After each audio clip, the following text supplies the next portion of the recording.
Captain sat in his chair on the bridge of the Indomitable, watching the stars pass by through the main window. It was a quiet night shift, the kind he usually enjoyed.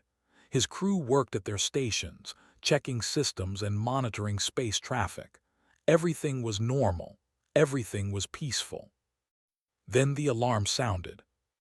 "Captain, we're receiving a distress signal," said Lieutenant from the communications station. The young officer's face looked worried. It's not encrypted, sir. They're broadcasting to everyone." Sat up straight.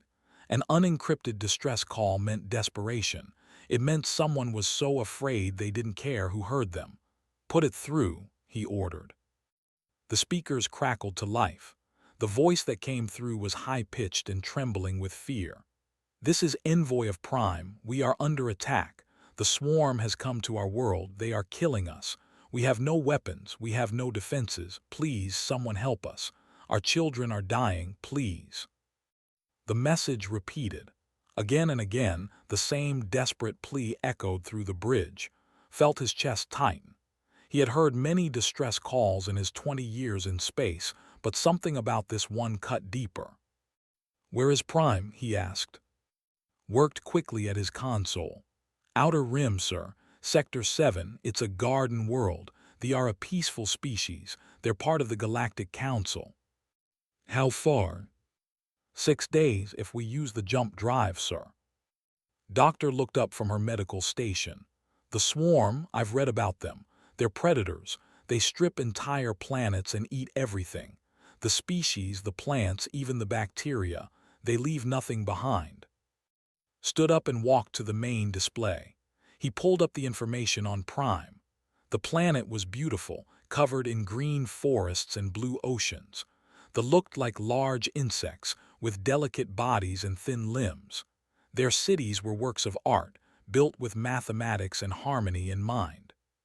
"Contact the Galactic Council," said. "Ask them what forces they're sending to help."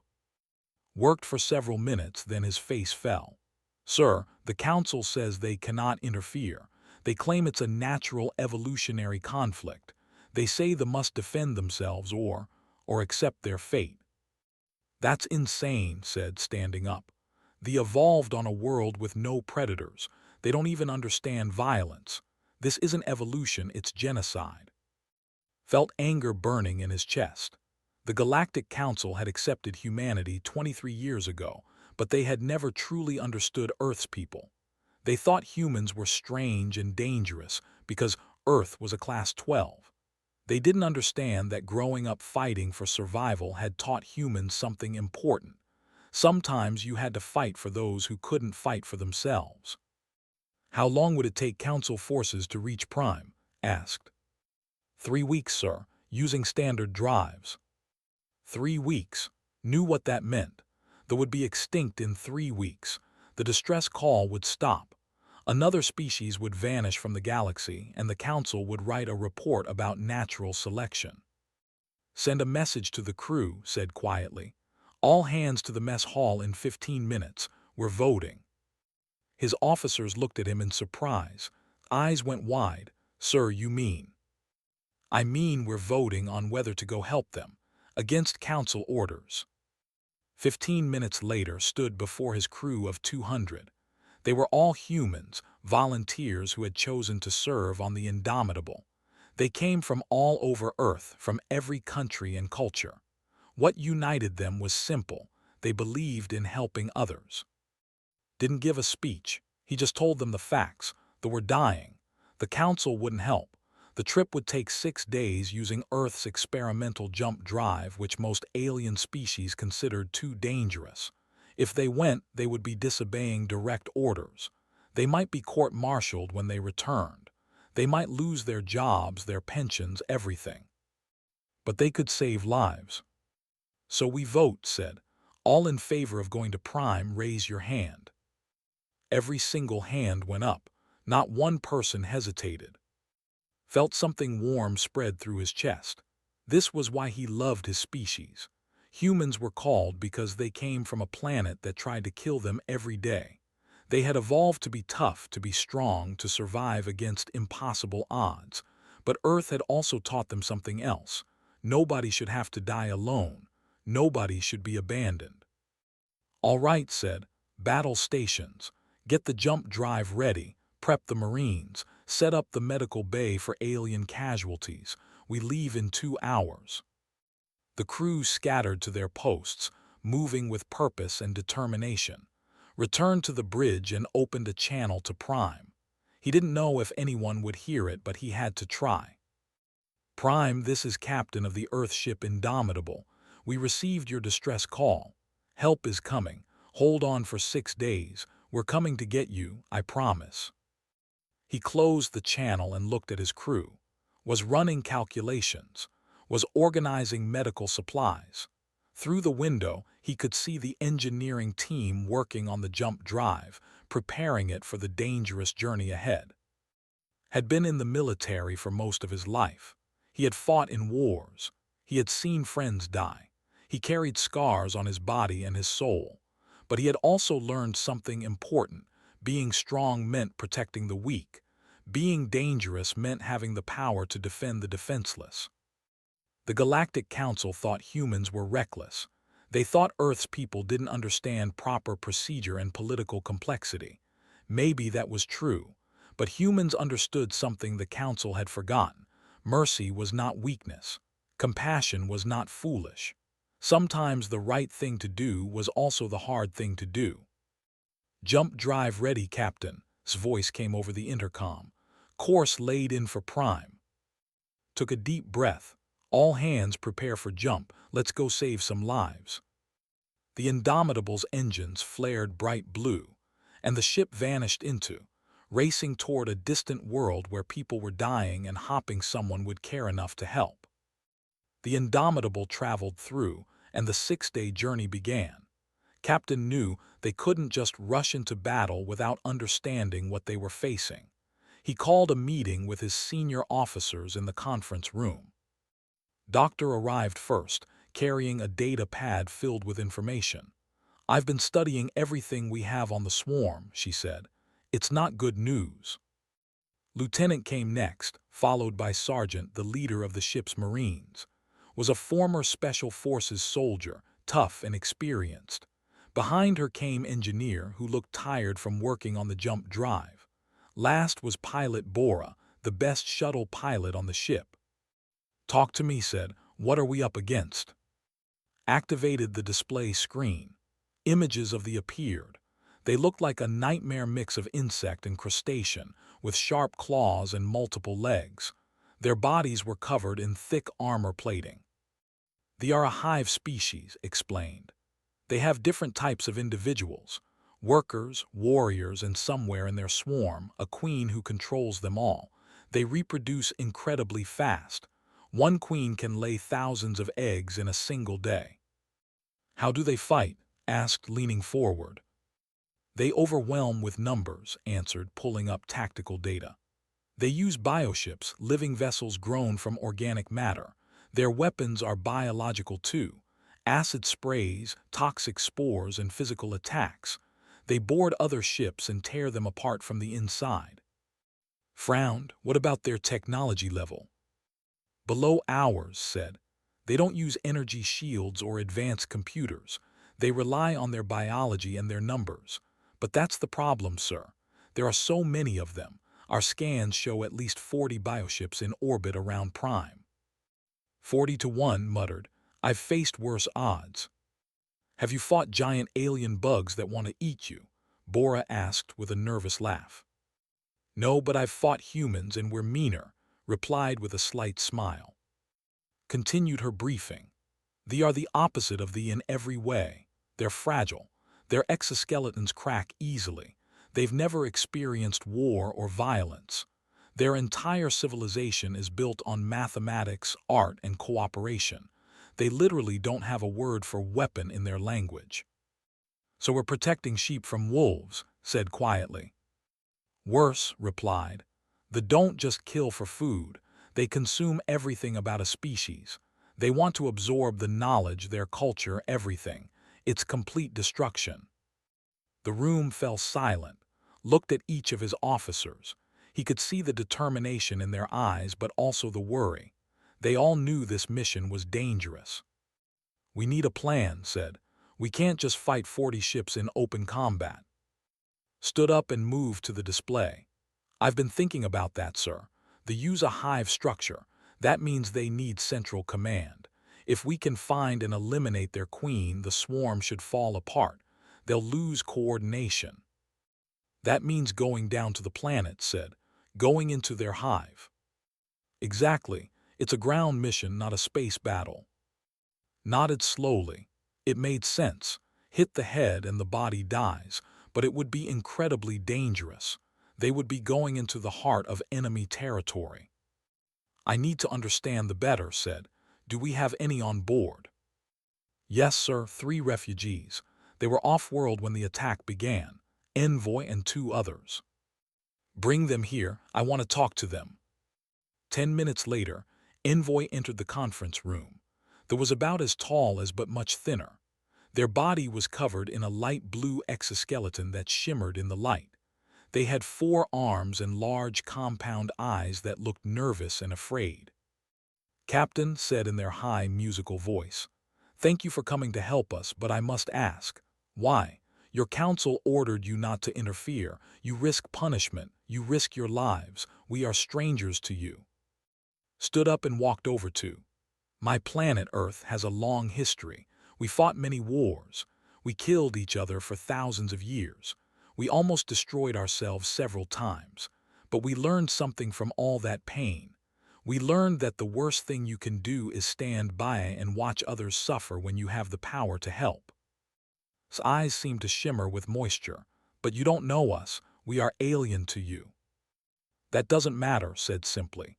"You're alive, you're thinking, feeling beings, you have families and children, that's enough." "I don't understand humans," admitted. "The council says you come from a... They say your planet tried to kill you every day, so you became dangerous. They say we should be afraid of you, but you're the only ones who came to help us." Spoke up. "Being dangerous and being cruel are different things. We're dangerous because we had to be to survive. But that doesn't mean we enjoy hurting others. It means we know how to fight and we choose to fight for good things." Was quiet for a moment. Then they said something that made everyone in the room pause. "Before they came, we thought violence was primitive. We thought species who fought were less evolved. We were wrong. We were fools. Peace only exists because someone is strong enough to protect it." Put a hand on shoulder, careful to be gentle. "You're not fools. You built a beautiful civilization. You just had the bad luck to meet monsters, but that's why we're here. Earth made us into warriors. Let us use that for something good." Over the next few days, the crew prepared, trained her Marines in fighting techniques against insect-like enemies. She set up practice drills, showing them how to aim for joints and weak spots. Analyzed every bit of data they had on tactics. Prepared medical equipment and studied biology so she could treat any survivors they found. Worked day and night on the jump drive. The device was experimental, using technology that most aliens thought was too dangerous. It bent space in ways that shouldn't be possible, but it was also unstable. Warned that they could only use it one more time before it needed major repairs. "So we can jump in," said, "but jumping out will be a problem." "Yes, sir. We'll need at least 2 days of repairs before we can jump again, maybe more." Accepted this. They would deal with getting home after they saved the... On the 5th day, Bora ran flight simulations, practicing how to fly shuttles in combat conditions. She was cocky and liked to joke, but everyone knew she was the best pilot they had. If anyone could fly through enemy territory, it was her. That night couldn't sleep. He walked through the ship, checking on his crew. He found in the medical bay, organizing supplies. "Can't sleep either?" she asked. "Never can before a battle," admitted. "Are we doing the right thing?" She looked at him with surprise. "You're asking that now?" "I'm responsible for 200 lives. If this goes wrong, they all die because of my decision." Walked over to him. "Captain, every person on this ship voted to come. We all knew the risks. We're not here because you ordered us. We're here because it's right. They are dying and we can help. That's enough." Nodded, she was right. He knew she was right, but command was heavy sometimes. The next morning, the Indomitable prepared to drop out of. The crew took their stations. Weapons were charged. Marines put on their armor. Medical bay stood ready. 30 seconds to exit, announced. Sat in his captain's chair and took a deep breath. 6 days ago, they had been on a routine patrol. Now they were about to jump into a war zone, outnumbered 40-1, to save a species they barely knew. "All hands battle stations," ordered. "This is it. Let's show the galaxy what humans do best." The ship shuddered, and suddenly they were back in normal space. The main screen showed Prime below them, and surrounding the planet were dozens of massive bioships. The war had begun. The Indomitable appeared in orbit around Prime, and immediately every screen showed the devastation below. Captain stared at the planet's surface. 12 cities were dark, their lights gone forever. 3 cities still glowed with energy shields, but those shields were flickering and weak. "Scan the planet," ordered. "How many survivors?" Lieutenant worked frantically at his console. His face went pale. "Sir, the population was 20 million now. Now I'm reading less than 2 million life signs, and falling. 2 million out of 20 million. 18 million people dead in just a few weeks. Felt sick." "Captain, the bioships are moving toward us," warned. "All of them." On the screen, the massive organic vessels turned in space. They looked like giant insects made of dark meat and bone. Their surfaces pulsed with life. Dozens of them began moving toward the Indomitable. "They're trying to surround us," said. "Evasive maneuvers. Get us between them and the planet. Don't let them get behind us." The ship moved smoothly under the pilot's skilled hands. But the ships were fast. 3 of them closed in quickly, and suddenly something launched from their sides. Dark objects flew through space toward the Indomitable. "Boarding pods," his voice came over the intercom. "Marines to defensive positions." The pods slammed into the ship's hull with heavy thuds. Heard cutting sounds as they began burning through the outer doors. Then alarms blared throughout the ship. "They're inside," reported. "Decks 4, 6, and 9. Switched his screen to the internal cameras. What he saw made his blood run cold. The warriors were pouring into the corridors. They were huge, each one bigger than a human, with thick armor and sharp claws. They moved fast, climbing on walls and ceilings like spiders. But then Sergeant and her Marines appeared. They had never fought humans before. They were used to prey that ran away. They were used to victims who froze in fear. They were not prepared for what happened next. The Marines opened fire with rifles and the warriors started dying. When the aliens got close, the humans didn't run. They pulled out knives and fought hand to hand, moved through the corridor like a deadly dancer, shooting, stabbing, and breaking with trained precision. "These things thought we were prey," said over the radio, breathing hard. "Bad mistake." Within 20 minutes, every boarder was dead. The Marines had only minor injuries. For the first time in their species' history, they had encountered something more dangerous than themselves. "Drag one of the bodies to medical," ordered. "Doctor, I need you to study these things. Find me a weakness." In the medical bay, examined the dead warrior with Envoy watching nervously from the corner. The alien's body was fascinating and horrible. It had multiple organs, redundant systems, and thick armor. "They're built for survival," said, making notes. "But look here." She pointed to the creature's head. "This neural structure connects directly to other. It's like a biological radio. They're linked together." "A hive mind?" asked. "Sort of. They have individual thoughts, but they receive orders from somewhere else. Somewhere central." "The Queen," said quietly. "You must find their Queen. Without her they are lost." Nodded. "Can we scan for her?" Shook her head. "Not from orbit. She'll be deep underground, probably in the biggest hive, but we can follow the signals. The workers and warriors are all connected to her. If we get close enough, we can track those connections. Outside, the space battle continued. The Indomitable's weapons fired continuously, destroying bioships one by one. But there were so many of them. For every ship they destroyed, two more appeared. "We can't win this way," said on the bridge. "We're outnumbered. Eventually they'll overwhelm us." Made his decision. "Then we don't fight in space. Find me that queen, plot her location." Worked quickly, analyzing the movements and communications. After 10 minutes, he had an answer. "Sir, the largest hive is in the ruins of capital city. That's where she'll be." "How many?" "Thousands, maybe tens of thousands." The bridge was silent. Everyone understood what was planning. It was insane, but it was also their only chance. "We need a ground team," said. "Volunteers only. We're going down to that hive and we're going to kill their queen." Stepped forward immediately. "I'm in." "Me too," said. Nodded. "You'll need a medic." "And someone to fly you," Bora added with a grin.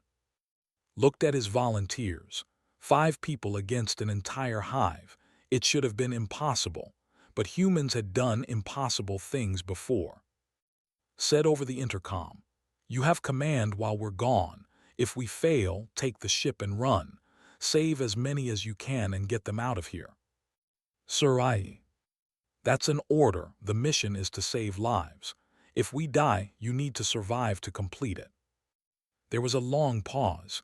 "Understood, Captain. Good luck." The team prepared quickly. They put on light combat armor and took weapons, carried a rifle and a pistol, took enough ammunition for a small war, brought explosives and technical equipment, packed medical supplies. Bora ran final checks on the stealth shuttle that would take them down. Before they left, Envoy approached. This body was shaking. "Captain, I want to come with you." "No, it's too dangerous. My people are dying down there. I cannot just hide on your ship while you risk everything. Please, let me help." Looked at the alien, was terrified. Every instinct in their body told them to run away. But they were still volunteering. That took a special kind of courage. "All right," said. "But you stay close to Doctor. You do exactly what we tell you. Understood?" "Yes, Captain, thank you." The team loaded into the shuttle. Bora took the controls and launched them into space. They flew past the bioships, using the stealth systems to avoid detection. Below them, Prime grew larger. Through the windows, they could see the devastation. Forests were burned. Rivers ran red. And in the ruins of the capital city, a massive organic structure rose like a tumor. The hive. It was built from buildings and biological matter, all fused together into something nightmarish. "That's where we're going," said quietly. Bora flew the shuttle low, weaving between the ruins. They passed a shelter, and through the shuttle's cameras, they saw something that made them all stop. Hundreds were being herded by workers. They were being pushed into a large pit. The humans watched in horror as they began feeding on the living victims. "Oh God," whispered. Made a sound like crying. "Those are my people, those are children." His hands tightened on her rifle. "We're going to make them pay for this." Felt rage burning in his chest, but he pushed it down. Rage made you sloppy. They needed to be smart. "Bora, find us a landing spot near the hive, somewhere hidden." "On it, Captain." The shuttle landed in the ruins of what had once been a beautiful plaza. The team stepped out onto Prime for the first time. The air smelled like death and decay. The ground was covered in organic matter from the infestation. They moved toward the hive, keeping to cover. Around them, workers and warriors moved with purpose, carrying bodies and building materials. The aliens hadn't noticed the humans yet. "Stay quiet," whispered. "Stay sharp and remember we're here to kill a queen." They entered the hive through a side tunnel. Inside, everything was dark and wet. The walls pulsed with life. Strange sounds echoed through the passages. And somewhere deep below, the queen waited, controlling the swarm that was destroying an entire species. led his team into the darkness. Behind them, the Indomitable continued fighting in space. Below them, 2 million prayed for salvation, and ahead of them, an army of monsters stood between them and their target. The real battle was about to begin. The tunnel inside the hive was like walking through the belly of a living creature. The walls were covered in thick organic material that felt warm to the touch. Strange fluids dripped from the ceiling. Captain led his team deeper, following the scanner that tracked the Queen's location. They moved in silence, weapons ready. Sergeant was at the rear, watching for enemies behind them. Lieutenant walked beside, his scanner showing the path ahead. Doctor stayed in the middle with Envoy, who was shaking with fear but still moving forward. Pilot Bora scouted ahead, her smaller frame allowing her to slip through tight spaces. "The Queen is 3 levels down," whispered, "but there's movement everywhere. We're surrounded by." As if responding to his words, a group of workers appeared around a corner. They were smaller than the warriors, but still dangerous. The aliens froze when they saw the humans, confused. These weren't. These were something new. Didn't give them time to think. Her rifle fired in controlled bursts and the workers fell dead. But the sound echoed through the hive. Within seconds, they heard screeching and clicking sounds from all directions. "They know we're here," said. "Move fast. Get to the Queen before they surround us." The team ran through the tunnels. Behind them, warriors began appearing, climbing on walls and ceilings. Stopped at intersections, firing her rifle to keep them back. The Marines had trained her well. Every shot hit its target. They descended deeper into the hive. The air grew thicker and harder to breathe. The organic walls pulsed faster, as if the hive itself was agitated. They passed chambers filled with eggs, thousands of them, each one holding a future warrior. "We need to destroy these," said, looking at the eggs. "After we kill the Queen," replied. "Stay focused." They reached the 3rd level and found themselves in a wider tunnel. The walls here were different. They were covered in strange growths that looked almost like crystals. Stopped to examine them with her scanner. "Captain, these aren't just hive material. These are neural clusters. The Queen is using these to communicate with her swarm." Stepped closer, their large eyes studying the growths. "This is technology. They've absorbed our communication systems and grown them into their biology." "Can we use that?" asked. His eyes lit up. "Maybe. If we can send a signal through this network, we might be able to confuse the swarm, disrupt their coordination." "Do it, but make it quick." While worked on connecting his equipment to the neural clusters, the rest of the team set up a defensive position. Bora placed small explosive charges at key points in the tunnel, checked her ammunition. They were running low. Suddenly gasped. She was looking at her scanner and her face had gone pale. "Captain, I'm detecting life signs, close by. There are survivors in this hive." "What how?" "The must be keeping them alive, prisoners." Made a sound of distress. "They keep the intelligent ones alive longer. They extract our knowledge before they kill us. It's how they learn." Felt torn. Their mission was to kill the Queen. But if there were survivors nearby, they couldn't just leave them. He made a quick decision. "Bora, go find them, get them out, go with them, show them where prisoners would be kept." "Sir, we should stay together," Bora protested. "That's an order. We can't let those people die. Go now." Bora and hurried down a side tunnel following the life signs. That left and alone. Almost immediately, they heard the coming. Dozens of warriors poured into the tunnel from both directions. "Here they come," shouted. The battle was fierce. His rifle fired continuously until it ran dry, then she pulled out her pistol. When that ran out, she drew her combat knife. A warrior lunged at her and she dodged, driving the knife into a joint in its armor. The creature screeched and fell. Threw his explosive charges into the swarm and the tunnel shook with each blast. Bodies flew through the air, but more kept coming. They climbed over their dead to reach the humans. fought alongside them, firing until his rifle overheated. He felt a claw slash across his arm, cutting through his armor. Pain shot through him, but he kept fighting. He couldn't stop. If they failed here, everyone died. "How much longer?" shouted. 30 seconds, I'm almost through. Was bleeding from several wounds, but she stood her ground. She had positioned herself at a narrow point in the tunnel where only one could reach her at a time. She killed each one that tried to pass. Her knife was covered in alien blood, and her face was set in a determined expression. "Any time now," she called out.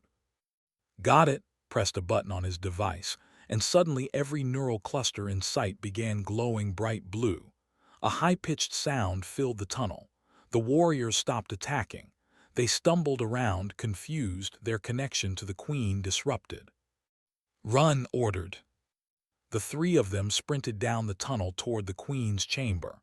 Behind them, they could hear the slowly recovering, but they had bought precious minutes. Meanwhile, Bora had found the prisoners. They were in a large chamber filled with organic cages. Inside those cages were hundreds of them. They were thin and weak, but alive. "We found you," called out in the language. "We're here to save you." The prisoners looked up with hollow eyes. Many of them had given up hope. Now they stared at the strange armored human and their own people with disbelief. Bora used her plasma cutter to break open the cages. "Come on, move. We need to get you out of here." Help the weak ones stand. Some of them were injured. One was a young, barely more than a child. The little one looked at with large, frightened eyes. "Are you the child asked in broken English. Knelt down. "Yes, but we're the good, we came to help you." "Why?" the child asked. "Why would you help us?" Felt tears in her eyes. "Because someone has to." They began moving the prisoners toward a secondary exit that knew about. It would lead them to the surface, away from the main hive. But they moved slowly. They were weak and scared. Back in the main tunnel and reached the entrance to the Queen's chamber.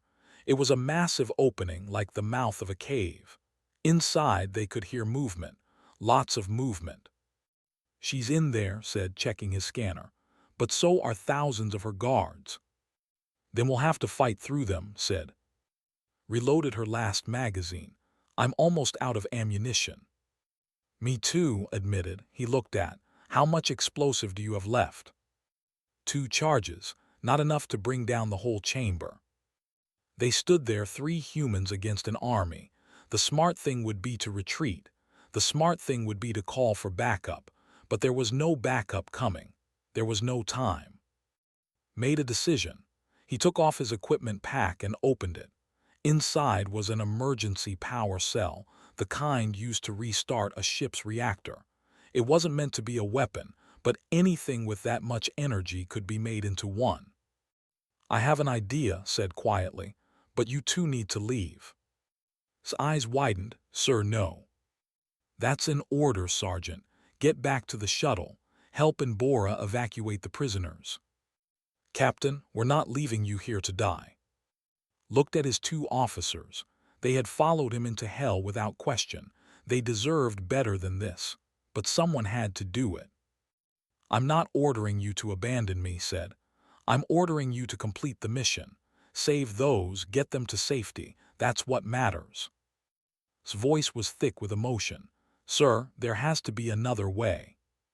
"There isn't, and we all knew this might happen." Put a hand on each of their shoulders. "It's been an honor serving with you both. Now go, that's an order."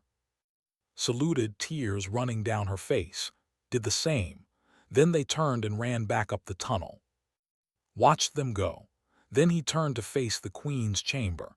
He picked up the power cell and began modifying it.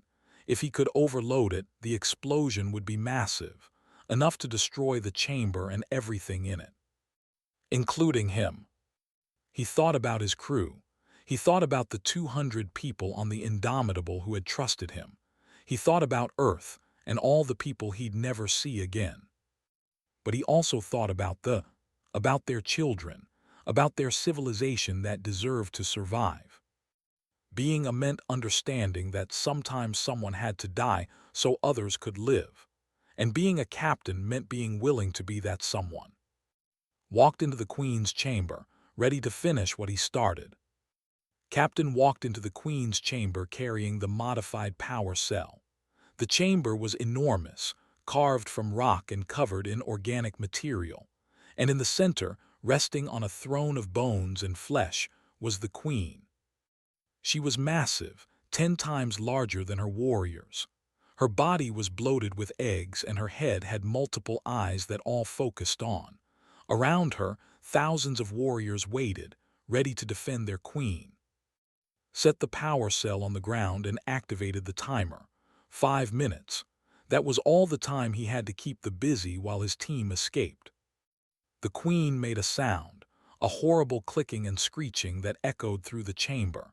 Realized she was trying to communicate. The technology that had absorbed allowed her to speak in broken English. "You are wrong," the Queen said. "You are prey, but you attack. Why?" "Because you're killing innocent people," replied, keeping his hand near his pistol. "Innocent? No such thing. Strong survive, weak die. This is nature." "This isn't nature. This is murder." The Queen's mandibles clicked. You understand. Your planet tried to kill you. You became strong. We are same." "No," said firmly. "We're nothing alike. Earth taught us to be strong, yes, but it also taught us to protect each other, to help the weak become strong, to work together." "Weakness, you help prey makes no sense." "It makes perfect sense. That's what civilization means." The Queen was silent for a moment. Then she said something that chilled blood. "We learn from those we consume. We know your species now. Humans are contradictions. You are warriors who sing songs, killers who write poetry. You create and destroy. You are the most dangerous prey in galaxy." "Then you should have left the alone." "Cannot, must expand, must grow, must consume. This is our purpose." Check the timer. 4 minutes left. He needed to keep the Queen talking, keep her attention on him. "You can change," said. "You can choose to be different." The Queen made a sound like laughter. "Cannot change are what we are, like you are what you are. Warrior, killer. I'm also a protector. That's the part you don't understand." The Queen raised one of her massive claws. "Enough words. Kill the wrong prey now." The warriors began moving toward. He drew his pistol and started firing, but there were too many. They were going to reach him before the timer ran out. Then suddenly, from the tunnel entrance came the sound of rifle fire. Sergeant burst into the chamber, her weapon blazing. Behind her was Lieutenant, throwing explosive charges into the swarm of warriors. "What are you doing here?" shouted. "I ordered you to leave." "With respect," Captain said, shooting in midair. "That was a terrible order." "We're not leaving you to die alone," added. The 3 of them fought back to back, holding off the swarm, but it was hopeless. There were too many. For everyone they killed, 5 more appeared. 3 minutes left on the timer. Then something unexpected happened. Doctor and pilot Bora appeared at another entrance to the chamber. With them were the prisoners they had rescued. "Everyone's out," called.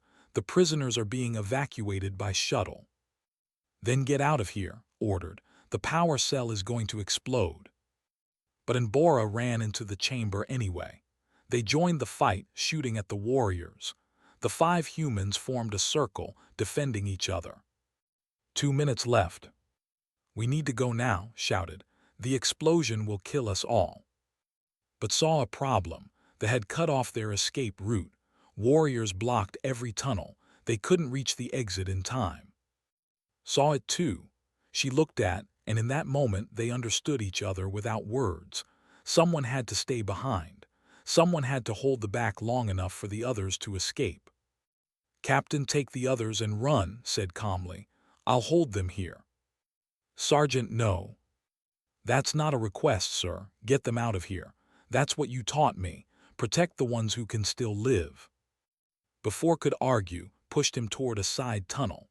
Then she charged into the swarm of warriors, firing her weapon and screaming a battle cry.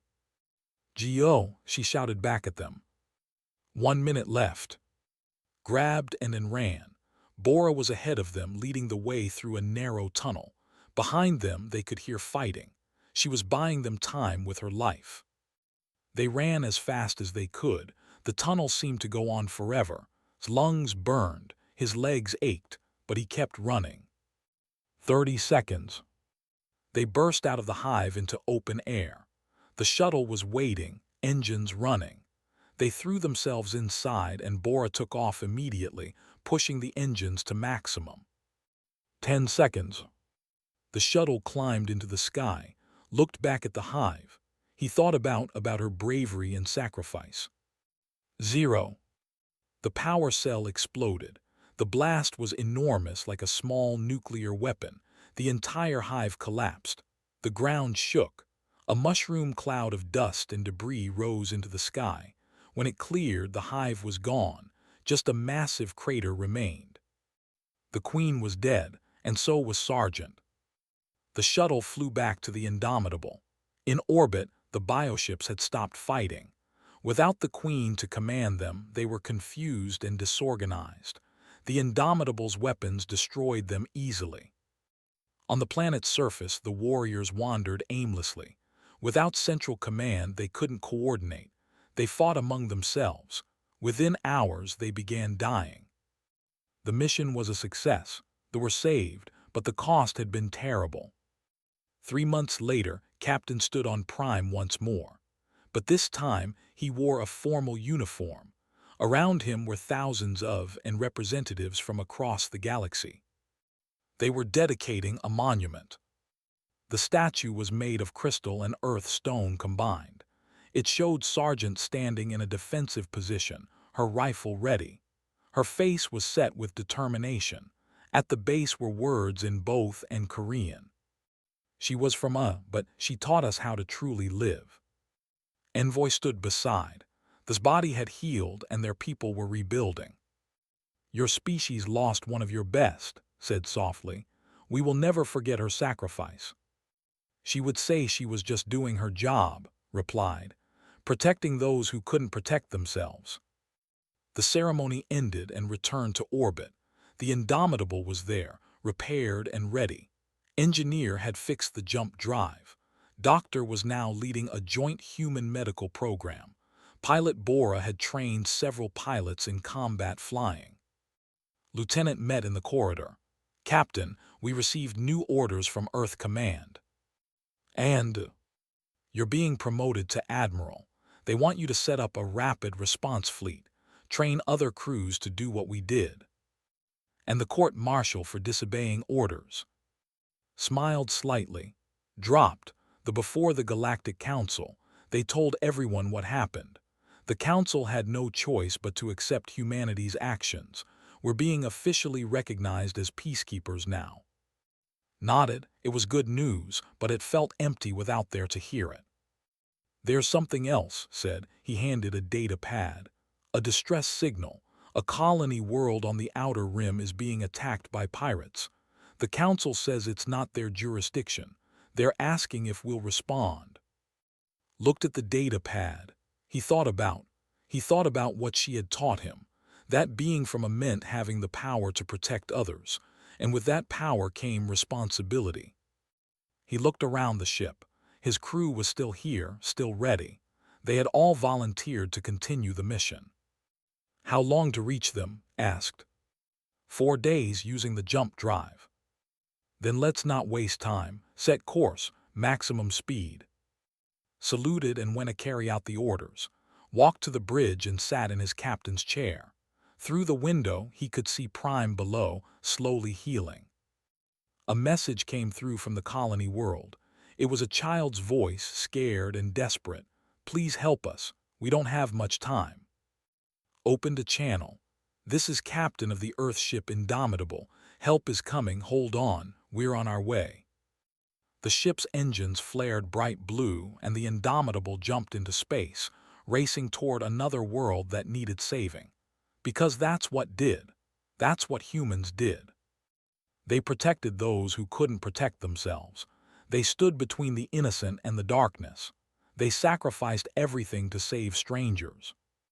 Not because it was easy, not because it was profitable, but because it was right. And as long as there were humans in the galaxy, no one would face extinction alone. No cry for help would go unanswered. No evil would go unchallenged. The had spoken, and the galaxy would never be the same. On Prime, in the plaza where the monument stood, young gathered each evening. They looked at the statue of Sargent and told stories about the day the humans came, stories about bravery and sacrifice, stories about the who answered their plea with valor. And somewhere among the stars, the Indomitable flew on, ready for the next battle, the next rescue, the next chance to prove that being dangerous didn't mean being cruel. That coming from a world that tried to kill you every day could teach you the most important lesson of all. That life was precious, all life, and it was worth fighting for.